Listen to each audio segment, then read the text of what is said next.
To paint the second layer on your design, what I did was I took some wax paper, laid it over top of my dinosaur, which you can see I painted the Waffle House, and then I outlined it, and it gave me something that looks like that.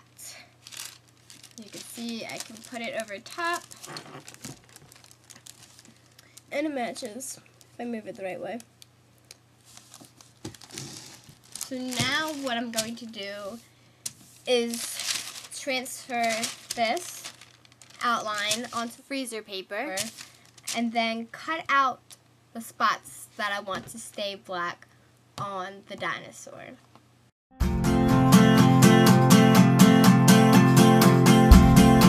So what I did was I took my wax paper and I outlined it in blue. You can't really see. I outlined it along the edge, the inside edge. And what that's going to do is it's going to leave the black outline, the thicker black outline, that is going to stay black on the shirt. And what it gave me was that little outline on the paper. So I'm going to color that in, make it darker, and then I'm going to add any other detail that I want to stay black. So here's the freezer paper with the outline colored in.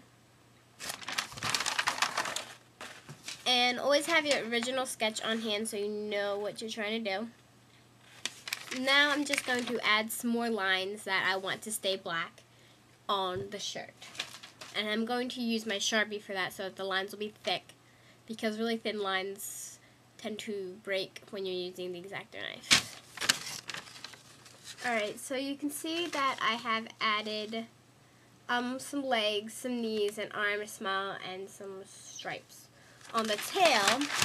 And now what we're going to do is cut out the stencil, eliminating what we want to stay black. I really hope this makes sense. Okay, this represents what we're going to be painting green. It is now removed.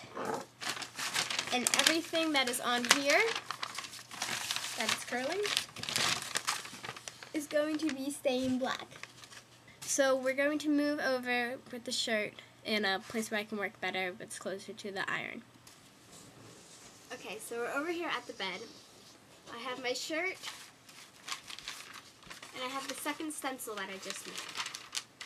I'm going to place it on the shirt and line it up so that what is the black that's on here is going to cover up the black, so that when we paint green, it'll stay black. So that just involved a load of finagling and fighting. Not everything always fits precisely how you want it to. You know, just like life, it doesn't always go how you want it to. So just keep that in mind. But here it is, iron on, and you can see the black that we cut out. And now we're gonna paint this green, and you can see that where the freezer paper is will remain black, and where it's not will be green. So let's mix up some paint and paint it.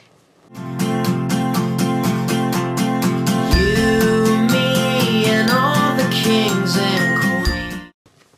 So here we have our first layer of green down, and you can tell it's going to take like another layer, but we're going to let it dry. It shouldn't take too long since the black is down, and then we'll come back, iron it, and do another layer. So our dinosaur is dry. We are going to iron him and do another layer.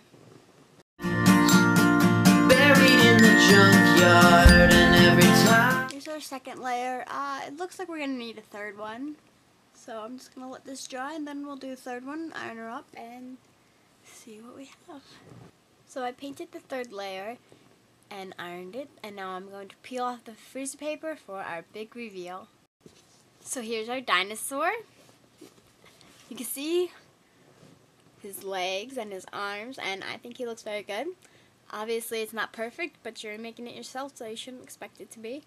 Well, now all you need to do is add some white for an eyeball, a little dot of black for a nose, and you've got yourself an adorable dinosaur.